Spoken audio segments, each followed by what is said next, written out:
Stop scrolling for 1 second. What if I told you there is one skill that separates every person who is thriving from every person who feels stuck, and it has nothing to do with luck, nothing to do with your background, and nothing to do with how much money is currently in your bank account? Today we are unlocking that skill together, and by the end of this video, your whole idea of how life actually works may never be the same again. This is not a normal book summary. This is a walkthrough of an idea that quietly runs underneath everything you have ever wanted. Your income, your relationships, your body, your confidence, your future. Some people stumble onto this idea by accident, and their life transforms almost overnight. Most people never hear it explained clearly, so they spend years working hard and still feel like they are pushing a boulder uphill. Today that changes for you. Have you ever noticed that certain people seem to have an invisible magnet around them? Opportunities find them. Doors open before they even knock. Meanwhile, other equally talented, equally hardworking people stay stuck year after year. Is that random? Is it favoritism from the universe? Or is something deeper happening? Something almost nobody was ever taught. Think about two students in the exact same classroom, taught by the exact same teacher, given the exact same textbook. One walks out fluent and confident within a year. The other walks out frustrated, convinced they simply aren't good at languages.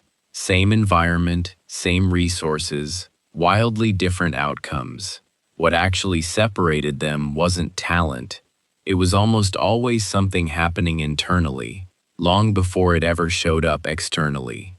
That is exactly what today's book explores. We're calling it the hidden law, because that is really what it is. A pattern that governs outcomes whether or not you are aware it exists. You don't need to believe in radio waves for music to play through your speakers. You don't need to understand how your lungs work for your next breath to happen automatically. In the same way, this law is operating in your life right now, this very second, whether you have ever heard of it or not. The only real question is whether it is currently working for you, or quietly working against you. Some of history's sharpest minds circled around this same idea long before it became a bestseller.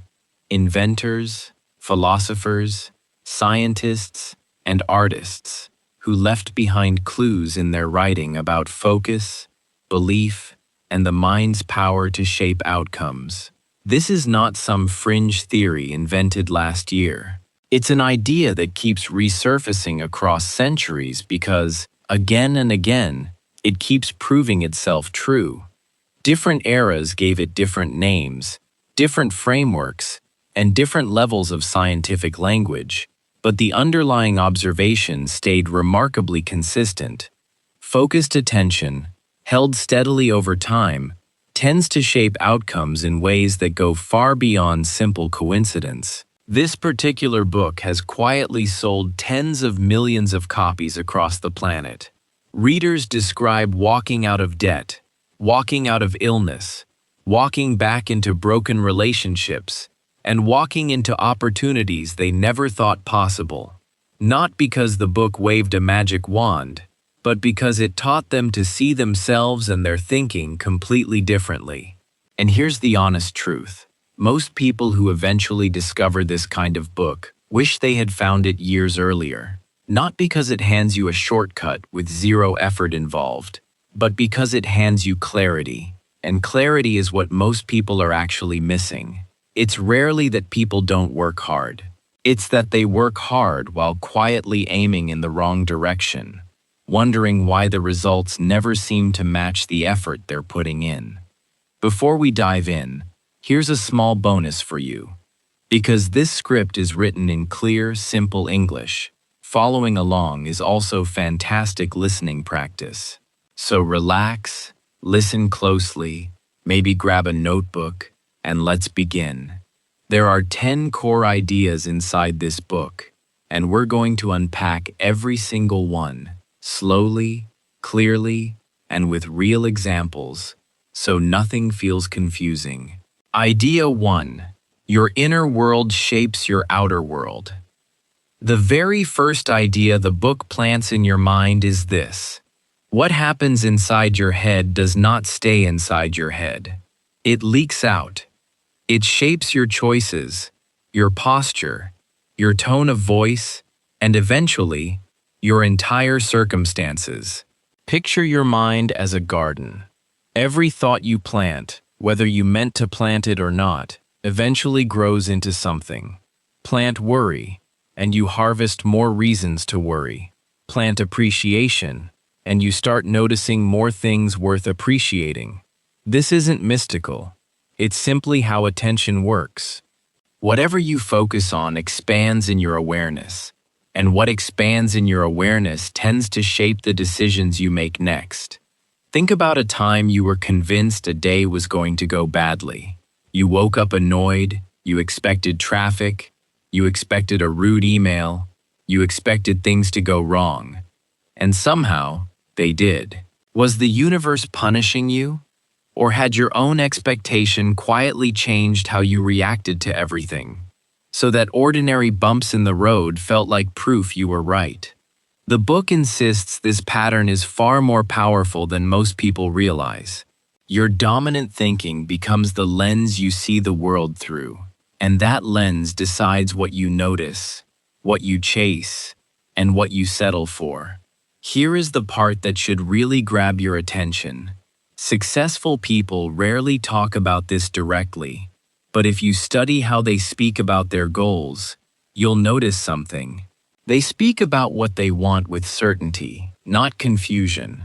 They rarely dwell on obstacles. They keep circling back to the outcome they are building toward, almost like a compass needle that keeps finding north no matter how many times it gets bumped. This doesn't mean successful people never feel doubt. Everyone feels doubt. The difference is what they do with it. A doubtful thought shows up, they notice it, and instead of setting up camp inside that thought for the rest of the day, they gently steer their attention back toward the outcome they're building. That single habit, repeated thousands of times over months and years, is what quietly separates people who eventually break through from people who stay stuck in the same place, wondering what's missing. So here's your very first small step. Starting today, catch yourself the moment a discouraging thought shows up and gently swap it for something more useful. Instead of, "I'm terrible at this," try, "I'm getting better at this every single day." Instead of, "My English isn't good enough," try, "My English is improving with every video I watch." Small swaps like this, repeated daily, quietly rewire the lens you see your life through. You might be wondering, does this mean negative thoughts are dangerous or forbidden? Not at all. Every human being has negative thoughts. That's simply part of being human, not a personal failure. The goal here was never to achieve some impossible state of permanent positivity. The goal is awareness. The moment you notice a thought pulling you downward, you have a choice point. You can let it run unchecked, or you can gently redirect it. That single moment of awareness, repeated enough times, is where real change quietly begins to take root. Idea 2. A simple 3-part formula. Once you accept that your inner world shapes your outer world, the natural next question is, okay, so how do I actually use this on purpose? The book breaks it down into 3 simple movements, and honestly, the simplicity is what makes it so easy to underestimate. Step 1. Decide clearly. Vague wishes create vague results. If you tell a barista, "Just give me something," you'll probably get something you don't enjoy. But if you say, "A medium oat milk latte, extra hot," you get exactly that. Your goals deserve the same precision. Not, "I want to be better off financially," but, "I want to comfortably earn a specific amount doing work I actually enjoy." Not, "I want to speak English better," but, I want to hold a full, confident conversation in English without freezing up. Step 2. Trust the process, not the mechanism. This is where most people trip. They demand to know exactly how their goal will arrive before they're willing to believe it can. But think about planting a seed. You don't dig it up every morning to check on the roots. You destroy it. You water it, you give it sunlight, and you trust that underground, something is happening that you can't see. Believing doesn't mean ignoring effort. It means releasing the anxious need to control every single step. Step 3. Feel it as already real. This is the step people skip most often. Yet the book insists it might matter the most. Don't wait to feel confident until after you've achieved the goal. Practice the feeling now. If your goal is financial ease, notice what relief would feel like, and let yourself feel a taste of that relief today, even before the money arrives. If your goal is fluent English, imagine the pride of understanding a full conversation without translating in your head. And let that pride settle into your chest right now. Here's something worth pausing on. Most people are actually decent at step 1. They can list what they want without too much trouble. Where things fall apart is usually steps 2 and 3. Trusting the process without needing every detail figured out in advance, and allowing themselves to feel good before the goal has technically arrived. Those 2 steps feel unfamiliar at first. Almost uncomfortable, simply because most of us were never taught to practice them. Give yourself permission to feel a little awkward while you're learning this. Awkwardness just means you're doing something new, not that you're doing it wrong. Let's make this concrete with our English learning example. Decide clearly. I will be able to understand native speakers without subtitles within 6 months. Trust the process. I don't need to know every step. I just need to keep showing up and practicing. Feel it as real. I already feel the confidence of someone who understands English easily. Do this daily, and watch how differently you start approaching your practice. One more thing worth mentioning here. Clarity doesn't mean rigidity. You can decide clearly on a goal and still remain flexible about the exact path that gets you there. In fact, some of the best outcomes in life arrive through routes you never could have planned in advance. The point of deciding clearly isn't to lock in every detail of the journey. It's to give your attention a clear destination, so it stops wandering aimlessly and starts noticing the relevant opportunities as they appear. Small action step. Tonight, write down 3 things you want, using specific and precise wording. Beneath each one, write 1 sentence describing exactly how it will feel once it's true. Idea 3. Turning the idea into a daily habit. Stay with me, because this next part is where the idea actually becomes useful in real life. Knowing a formula is not the same as living it. So let's slow down and walk through exactly how to apply, decide, trust, feel, from the moment you wake up. Imagine ordering food through a delivery app. You scroll, you pick exactly what you want, you tap confirm, and then, what do? You don't call the restaurant every 4 minutes demanding updates. You glance at the little tracking map occasionally, but mostly, you just get on with your day, fully expecting your food to show up. That relaxed, confident expectation is exactly the energy the book wants you to bring to your goals. Compare that to how most people actually treat their dreams. They place the order, "I want a better job," and then immediately start listing every reason it probably won't happen. But the market is tough. But I don't have the right connections. But I'm probably not qualified enough. Each doubt is like calling the restaurant back and canceling half the order. No wonder the outcome feels weak and unstable. The book teaches a practice called mental rehearsal, and it isn't some vague spiritual concept. Elite athletes use a version of this constantly, Before a competition, many athletes mentally walk through their performance in vivid detail. The sounds, the movements, when of ceiling of success, minutes or hours before it happens. Studies on visualization consistently show it can improve real-world performance because your brain doesn't fully distinguish between a vividly imagined experience and a lived one. So here's how you can use this today. Set aside 5 quiet minutes. Close your eyes. Picture your goal not as a distant abstract idea, but as a specific scene. Where you are, what you're wearing, who's around you, what you hear, what you feel in your chest. Let yourself smile. Let yourself feel that mild rush of excitement. Then open your eyes and go about your day, carrying that feeling with you like a small ember. You can do a simplified version of this in under 60 seconds if your schedule is tight. Waiting for a kettle to boil, sitting in traffic, standing in a queue. These small pockets of dead time are usually spent scrolling absent-mindedly anyway, so redirecting even a fraction of them toward this kind of brief mental rehearsal costs you nothing extra, yet compounds meaningfully over weeks and months.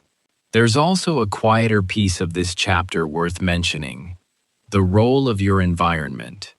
What you read, watch, and listen to before bed and right after waking up sets the emotional tone for hours afterward. If the very first thing you consume each morning is stressful news or draining conversations, you're essentially handing the steering wheel to whatever showed up first. Even 5 minutes of intentional calm, a short walk, quiet music, this very video, before you open your phone can noticeably change the shape of your entire day. This chapter ends with a challenge worth sitting with.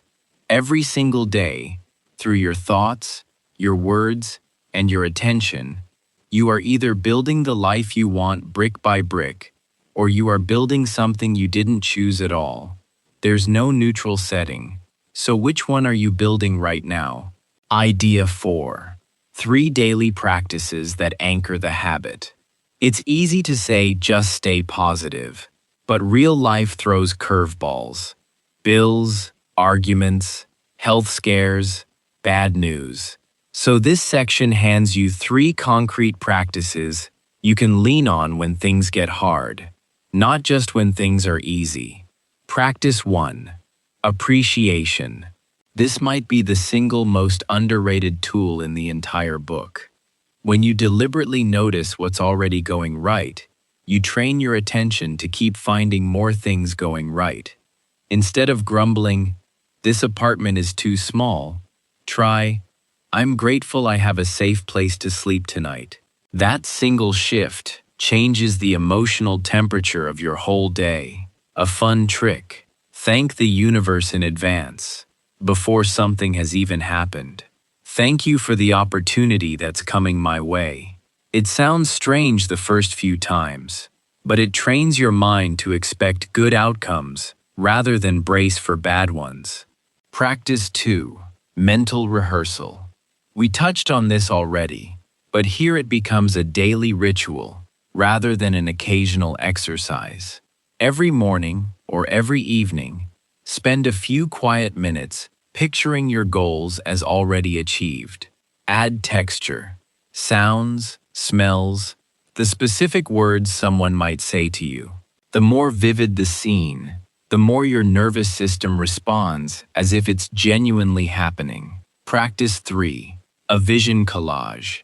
Take a poster board, a notebook page, or even your phone's lock screen, and fill it with images representing what you're working toward. A home you love, a body that feels strong and energized, a person confidently speaking fluent English on stage. Put it somewhere you'll see it daily. This isn't just a fun craft project. It's a way of constantly repointing your attention toward your destination, instead of letting it drift back toward old worries. If you're someone who loves structure, try pairing these 3 practices with an existing habit you already have. Write your gratitude list while your coffee brews. Do your mental rehearsal while brushing your teeth. Glance at your vision collage right before bed. Attaching a new habit to an old one is one of the simplest ways to make it stick, without relying on willpower alone. None of these three practices are complicated. That's the whole point. You don't need a dramatic life overhaul. You need small, repeated habits that quietly compound. You are not just a passenger riding through your circumstances. You are the one holding the steering wheel, even on the days it doesn't feel like it. Stay with me, because this next part matters too. Consistency will always beat intensity here. One enormous burst of gratitude journaling followed by 2 weeks of nothing won't reshape your habits nearly as much as 2 honest minutes every single day. Your mind responds to repetition, not to occasional bursts of enthusiasm. So if you only take one thing from this chapter, let it be this. Pick the smallest version of these practices that you can realistically stick with, and protect that small habit like it's non-negotiable. Idea 5. Rewiring how you relate to money. This chapter isn't really about get-rich tricks. It's about examining the emotional relationship you have with money, because that relationship shapes far more of your financial life than most people realize. Picture 2 co-workers with identical salaries and identical job titles. 5 years later, one has built real financial breathing room, and the other feels just as stuck as day one. What separated them usually isn't intelligence or luck. It's how each one thought and felt about money on a daily basis. One person opened their banking app and felt calm, even a little grateful, even during lean months. The other opened the same app and felt a jolt of shame or fear every single time. That difference in emotional response shapes completely different decisions, risks taken, and opportunities noticed. The book frames money almost like a current. It flows toward places that feel safe and welcoming, and it flows away from places filled with anxiety and resentment. If checking your account fills you with dread, you're unconsciously teaching yourself to avoid looking at, thinking about, and engaging with your own financial life.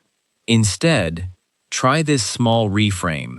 Thank you for what's already here, and I'm open to receiving more. It won't fix your finances overnight, but it starts shifting the emotional charge around money from tense to workable. A powerful mental exercise from this chapter. Imagine, in vivid detail, the relief of having your bills handled easily.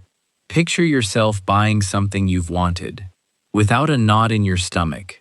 Feel that ease now, in small doses, rather than only allowing yourself to feel it after the money physically arrives. Many people unintentionally sabotage their own goals by saying, "I want more money," out loud, while privately whispering, "But that's probably not realistic for someone like me." That quiet inner contradiction cancels out the outer intention. There's a simple daily practice worth trying here. Each time money leaves your hands, whether it's a bill, a purchase, or a subscription, silently say thank you instead of wincing. This tiny shift retrains the automatic emotional flinch most of us developed around spending, replacing it with a calmer, more neutral relationship to the whole process of money moving in and out of your life. The chapter also highlights something counterintuitive: generosity. People who are afraid to share what little they have often stay stuck in a scarcity mindset, while people who give, even modestly, tend to reinforce a sense that there is enough to go around. This isn't about reckless spending. It's about breaking the psychological grip of fear around resources. There's also a practical side to this chapter that's easy to overlook. The book never suggests replacing action with wishful thinking. Budgeting, saving, and working toward your goals still matter enormously. What changes is the emotional backdrop behind those actions. Someone budgeting from a place of calm confidence tends to make steadier, clearer decisions than someone budgeting from a place of panic, even if their spreadsheets look identical on paper. If your relationship with money currently feels tense, this chapter is your invitation to slowly shift it, from dread to ease, from scarcity to sufficiency, from fear to quiet confidence. Idea 6. The mirror effect in relationships. Now let's talk about something that touches nearly everyone watching this: relationships. Whether you're single, healing from heartbreak, or working through friction with someone close to you, this chapter offers a completely different lens. Most people instinctively point outward when relationships go wrong. He never listens. She always overreacts. My family just doesn't understand me. But the book suggests something uncomfortable and freeing at the same time. Your outer relationships often mirror the relationship you have with yourself. If your inner voice constantly whispers, "I'm not enough," or "people always leave," you unconsciously carry that expectation into every new connection. And, whether through your behavior, your walls, or your choices, you often end up recreating the exact pattern you feared. It's not bad luck repeating itself. It's an old belief quietly steering the wheel. This chapter encourages you to build the foundation of self-respect first, instead of waiting for someone else to hand it to you. That might mean literally speaking kindly to yourself, out loud, in the mirror, even if it feels awkward at first. It might feel silly for the first week, but over time, that shift in how you treat yourself changes the energy you bring into every room, and people respond to that energy far more than they respond to your words. Consider someone who's convinced, "Everyone I date turns out to be dishonest." That belief doesn't just sit quietly. It shapes who they're drawn to, how quickly they suspect betrayal, and how they interpret ordinary miscommunications. Replace that belief with, "I recognize and attract honest, caring people," and something shifts, not overnight, but steadily, in how they show up and who they allow closer. The chapter also spends real time on forgiveness, not excusing what happened, but releasing the emotional weight so it stops shaping your present. Carrying old resentment is like walking around with a backpack full of stones. Forgiveness doesn't mean the stones were fine to throw at you. It just means you're finally ready to set the backpack down. There's also a small, practical exercise worth trying with a strained relationship. For 1 week, deliberately notice and mentally list 3 genuine positive qualities about that person each day, even if the relationship currently feels tense. You're not obligated to share this list with them. The exercise is really for you. It retrains your attention away from the running list of grievances your mind may have been rehearsing on autopilot, and toward a more balanced, more accurate picture of the whole person. This idea can feel uncomfortable at first, especially if you've genuinely been hurt by someone else's actions. To be clear, this isn't about pretending harm didn't happen or accepting mistreatment. It's about recognizing that your healing, your sense of worth, and your next relationship don't have to wait for an apology that may never come. You get to reclaim your own emotional footing regardless of what the other person does next. Whether it's a partner, a parent, or a friendship on rocky ground, the invitation here is the same. Change what's happening inside you first. Speak more gently about the people you love, even in your own private thoughts, and watch how the dynamic slowly begins to soften. Idea 7. Your body is listening. When you think about your health, what's the first emotion that shows up? Gratitude and strength, or worry and dread? This chapter explores something genuinely fascinating: the ongoing conversation between your mindset and your physical body. Your body isn't just a machine you maintain with food and exercise. It's also constantly responding to the emotional signals you send it. Chronic stress, fear, and self-criticism keep your nervous system in a defensive state, which over time can wear the body down. Calm, appreciation, and a sense of safety allow the body to rest, repair, and function more smoothly. This isn't a promise that thoughts alone cure illness, but it is a reminder that your mental state is a real, physical input, not a side note. Picture two people managing the same minor health hiccup. One repeats, "I always get sick, my body is weak," reinforcing a fragile self-image with every sentence. The other says, "My body is resilient, I'm giving it what it needs to recover," and approaches recovery with steady confidence rather than dread. Their physical outcome might not be identical, but their experience of the process almost certainly will be. A key idea here: stop identifying with a diagnosis as if it's your entire identity. Saying, "I am my illness," quietly cements it into your self-image. Try instead, "I am someone actively working towards strength," even on the days your body doesn't fully agree yet. This isn't about denial. It's about not handing your entire sense of self over to a temporary condition. There's a helpful distinction the book draws between motivation and pressure. Telling yourself, "I have to be healthy or something bad will happen," creates constant background stress, which can itself work against you. Telling yourself, "I'm choosing to care for this body because it carries me through my whole life," creates a completely different internal environment, one rooted in appreciation rather than fear, which tends to be far easier to sustain long-term. Gratitude shows up here too. Instead of fixating on what hurts, take a moment to appreciate what's working. Your hands that let you create things, your legs that carry you through your day, your lungs quietly doing their job right now, without you even thinking about it. This doesn't replace medical care, but it does shift your daily emotional baseline toward healing rather than fear. Try a short visualization. Picture yourself moving with ease, doing something physical you love, feeling strong and capable. A few minutes of this daily nudges your mind, and by extension your body, toward that same sense of vitality. None of this replaces doctors, medicine, or rest. Those remain essential. Think of this chapter instead as an additional layer of support, one that works quietly alongside proper care rather than in place of it.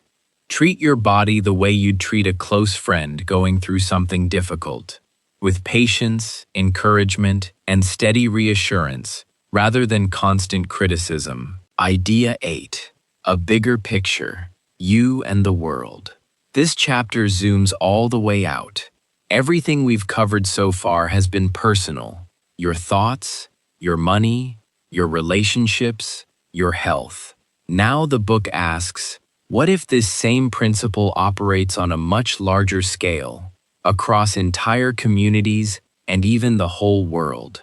Every person, every community, every country is, in a sense, made up of countless individual mindsets layered together. When enough individuals shift toward hope, cooperation, and generosity, that collective shift becomes visible in how neighborhoods function, in how communities respond to crisis, in the tone of public conversations. When enough individuals sink into fear, suspicion, and hostility, that collective mood becomes visible too, often in painful ways. Consider how quickly a single act of unexpected kindness can shift the mood of an entire room. Someone holds a door, someone offers a genuine compliment, someone stays patient during a stressful moment instead of snapping. Watch closely and you'll often see that small act quietly change how the next few people in that room treat each other too. almost like a tone was set without anyone announcing it out loud. Think about it like ripples on a still pond. One person's shift toward kindness seems small on its own, barely a ripple, but ripples overlap. And overlapping ripples build into something much larger than any single person could create alone. History is full of moments where widespread shifts in public attitude toward justice, toward compassion, toward change, eventually reshaped entire societies, one changed mind at a time. This doesn't mean your personal growth is separate from the wider world. Quite the opposite. Every time you choose patience over frustration, generosity over suspicion, hope over cynicism, you are contributing a small deposit into the collective mood around you. Multiply that by millions of people making similar small choices, and you start to understand how large-scale shifts in culture actually happen. The book gently challenges you here. Don't just focus inward and stop there. Let your personal growth ripple outward. Speak a little more kindly to a stranger. Assume good intent a little more often. Contribute, even in small ways, to causes that matter to you. None of this is naive. It's a recognition that individual energy, multiplied across enough people, genuinely shapes collective outcomes. You don't need to change the whole world by yourself, and honestly, no single person is meant to. You're simply responsible for your own ripple. Send out a good one consistently, and trust that countless other ripples are spreading out from countless other people, all overlapping in ways none of us can fully trace. Idea 9. Recognizing your own power. By this point, you've learned the mechanics, how thought shapes outcome, how belief shapes money, relationships, and health, how individual energy ripples outward into the wider world. But now the book turns the spotlight directly onto you, the reader, and asks, do you actually believe you're capable of using any of this? So many people quietly believe, deep down, that this kind of transformation is reserved for other people, people with more talent, more luck, more resources, more permission somehow. This chapter firmly rejects that idea. You already carry everything required to reshape your circumstances. What's often missing isn't ability, it's permission you haven't yet given yourself. Consider someone who has dreamed for years of starting their own small business, but constantly tells themselves, I'm not experienced enough. I'll probably fail. That story, repeated enough times, becomes a wall they build themselves, brick by brick. Now imagine that same person deciding, deliberately, to replace that story. I am capable of learning what I need to learn, and I am allowed to start before I feel ready. That single shift in self-talk doesn't guarantee overnight success, but it removes the self-imposed ceiling that was blocking them from even trying. It also helps to keep a simple running list of past evidence, moments when you did something you once doubted you could do, learned a new skill, had a hard conversation you were dreading, recovered from a setback you thought might break you. Reviewing this list on a hard day is often far more convincing than any generic pep talk, because it's built entirely from your own proven history rather than someone else's borrowed encouragement. Self-worth plays a massive role here too. If some quiet part of you doesn't believe you deserve good outcomes, you will unconsciously find ways to sabotage or dismiss them even when they arrive. Building genuine self-respect, not arrogance, but a calm sense that you matter and your efforts matter, is often the missing ingredient behind people who seem to effortlessly attract opportunity. It isn't effortless at all. It's built deliberately through repeated small acts of self-trust. This chapter's core message is refreshingly direct. Stop waiting for permission, stop waiting to feel fully ready, and stop handing your power away to circumstances outside yourself. You are far more capable, right now, than the quiet, doubting voice in your head usually allows you to believe. If you're watching this and thinking, that sounds nice, but it's easier said than done, you're right. And that's exactly why it's a practice, not a one-time decision. Nobody flips a switch and suddenly believes in themselves forever. You build that belief the same way you'd build any skill. Small repetitions, small proofs, small wins that slowly stack into genuine confidence over time. Idea 10. Designing a life you actually want. And finally, we arrive at the idea that ties every previous chapter together. Everything you've learned about thoughts, money, relationships, health, community, and self-worth. All of it points toward one final, practical question. How do you actually build a life filled with genuine joy, on purpose, day after day? The answer the book lands on is refreshingly simple. Even if it isn't always easy to practice consistently, keep steering your attention back toward what you appreciate, again and again, especially on the hard days. Appreciation isn't just a nice feeling. It's a habit that keeps compounding, quietly drawing your focus toward more of what's already going right, which naturally opens you up to noticing even more good things around you. This chapter reframes life itself as something you actively participate in shaping, rather than something that simply happens to you. Circumstances outside your control will always exist. That's just reality. But your response, your framing, and where you choose to place your attention remain entirely yours. In every single circumstance, no exceptions. This chapter also gently pushes back on the idea that joy has to be earned through suffering first. The old belief that you must struggle relentlessly before you're allowed to feel good. Instead, it suggests weaving small moments of genuine enjoyment into your days right now. Not as a reward waiting somewhere off in the distant future, but as fuel that actually makes the entire journey more sustainable. One especially interesting idea here: the people who surround you often mirror the energy you're currently putting out into the world. If you notice persistent negativity around you, it's worth gently asking, what am I currently radiating outward, rather than only blaming your surroundings? Shift your own energy first, and often, not always, but often, your surroundings begin shifting to match. The chapter closes with a simple but powerful reminder. Don't wait for some future right moment to start living intentionally. That moment, if you keep postponing it, never actually arrives. The right moment is today, right now, in this ordinary Tuesday or Thursday you might otherwise overlook. Start today. Practice appreciation today. Speak to yourself with more kindness today. Small, repeated choices, made consistently, are what quietly build an extraordinary life over time.